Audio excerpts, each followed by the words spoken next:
Assalamualaikum warahmatullahi wabarakatuh.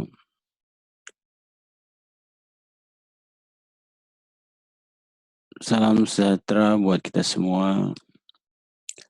Untuk Taruna kelas 11 Teknik Fabrikasi Logam dan Manufaktur.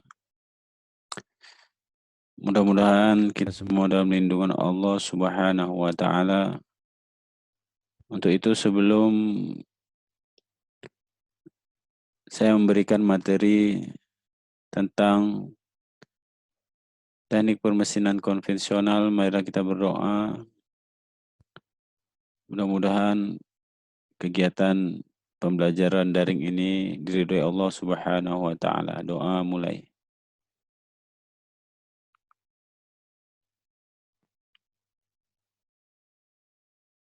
Doa selesai.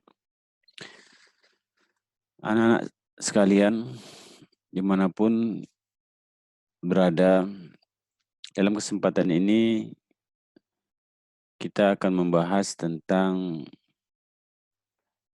yaitu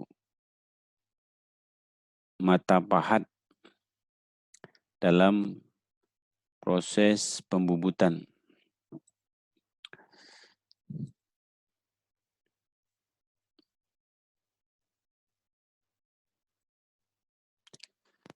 Di mana parameter yang dapat diatur pada mesin bubut, ya, ada 3 parameter utama pada setiap proses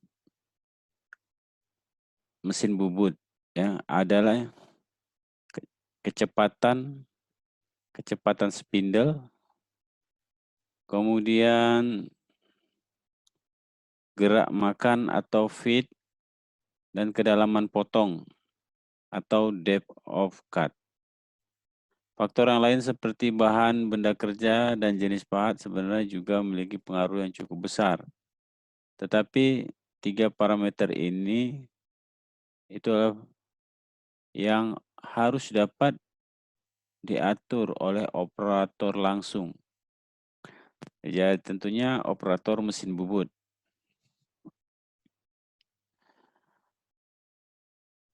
Kita bisa lihat kecepatan putar atau speed yang disingkat seperti N selalu dihubungkan dengan sumbu utama atau spindle dan benda kerja.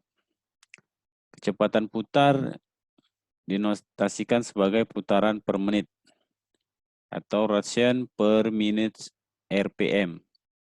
Akan tapi yang diutamakan dalam proses bubut adalah kecepatan potong atau cutting speed atau disingkat dengan huruf V, atau kecepatan benda kerja dilalui oleh pahat atau keliling benda kerja. Secara sederhana, kecepatan pahat potong dapat digambarkan sebagai berikut. Ya, ini ada rumusnya. Keliling benda kerja dikalikan dengan kecepatan putar atau V sama dengan VDN per 1000. Di mana V itu kecepatan potong dengan satuan meter per menit. Dan D adalah diameter benda kerja. Satuannya milimeter. Kemudian N putaran benda kerja atau putaran per menit. Itu adalah 3 parameter dalam kita menentukan suatu kecepatan putar, kemudian diameter, kecepatan potong benda pahat bubut itu sendiri. Ini adalah gambar yang menunjukkan bahwa panjang permukaan benda kerja yang dilalui pahat setiap putaran. Ya, di sini D dikali V. Ya. Dengan demikian, kecepatan potong ditentukan oleh diameter benda kerja. Selain kecepatan potong ditentukan oleh diameter benda kerja, faktor bahan benda kerja dan bahan pahat sangat menentukan harga kecepatan potongnya. Harga kecepatan potong sudah tentu, misalnya benda kerja itu mild steel dengan pahat dari HSS, kecepatan potongnya antara 20 sampai 30 menit, 30 meter per menit. Gerak makan atau F atau feet adalah jarak yang ditempuh oleh pahat setiap benda kerja berputar satu kali. Artinya setiap benda kerja berputar satu kali, sehingga satuannya adalah milimeter per putaran. Jadi setiap benda kerja berputar satu kali itu diukur dengan panjang milimeter. Gerak makan ditentukan berdasarkan kekuatan mesin, material benda kerja, material pahat untuk pahat, dan terutama kehalusan permukaan yang diinginkan. Gerak makan biasanya ditentukan dalam hubungannya dengan kedalaman potong. Gerak makan tersebut berharga sekitar 1/3 sampai 1/20 A. Jadi kedalaman potong disingkat atau disingkat dengan huruf A atau sesuai dengan kehalusan permukaan yang dikehendaki. Gambar 6.4 ini adalah gambar gerak makan atau F dan kedalaman potong. Kita lihat ya, di mana F ini adalah gerak makan. Ya, gerak makan dari kiri ke kanan atau dari kanan ke kiri. Sedangkan A ini adalah kedalaman potongnya, kedalaman.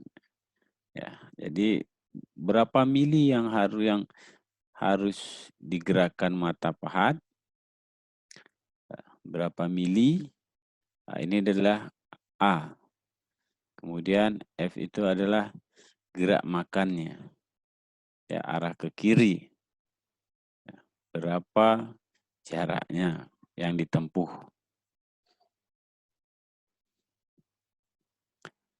Kedalaman potong atau depth of cut adalah tebal. Antara lain tebal bagian benda kerja yang dibuang. Dengan kata lain bahwa kedalaman potong atau depth of cut adalah tebal bagian benda kerja yang dibuang. Ya. Untuk itu dia tidak bisa membuangnya itu dengan tebal.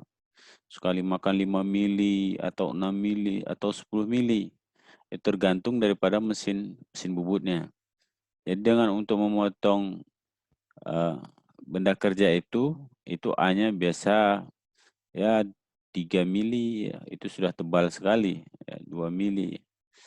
Untuk finishing biasa itu dia menggunakan 0, sekian mili.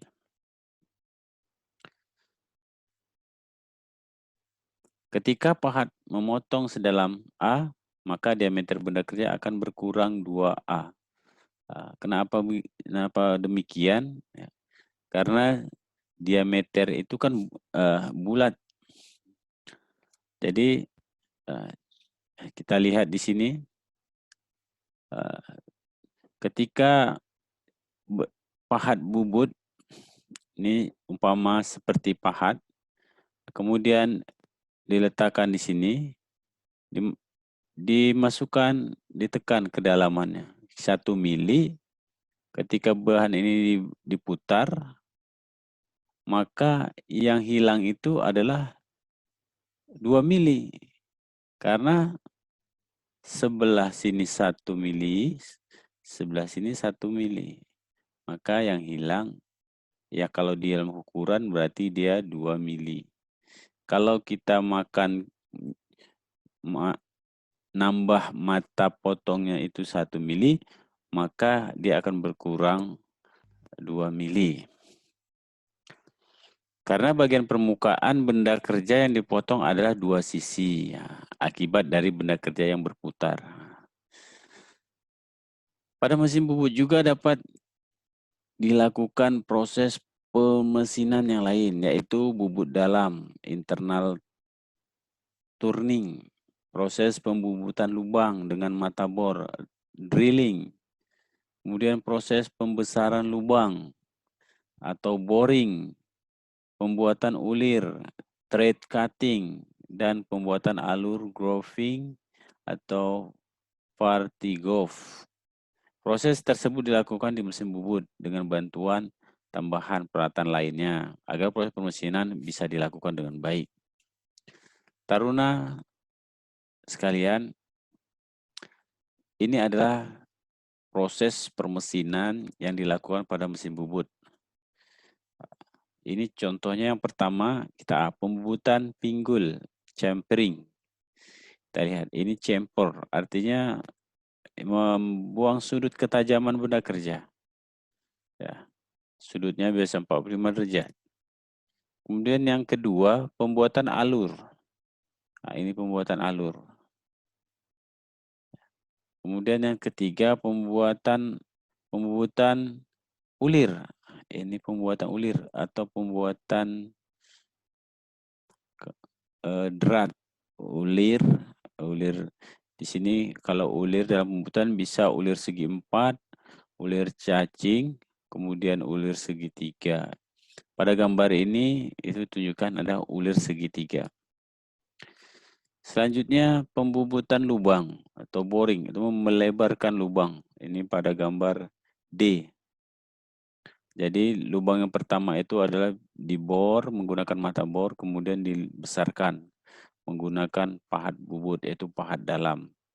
Kemudian pembubutan lubang, drilling. Drilling menggunakan bor, bor. Dan pembuatan kartal, artinya pembuatan kartel ini adalah biasa untuk bagian yang dipegang, tangkai, seperti tangkai tap, ya. Kemudian pokoknya bagian untuk yang dipegang, ya. Sehingga apa? Di kartel tujuannya agar tidak licin.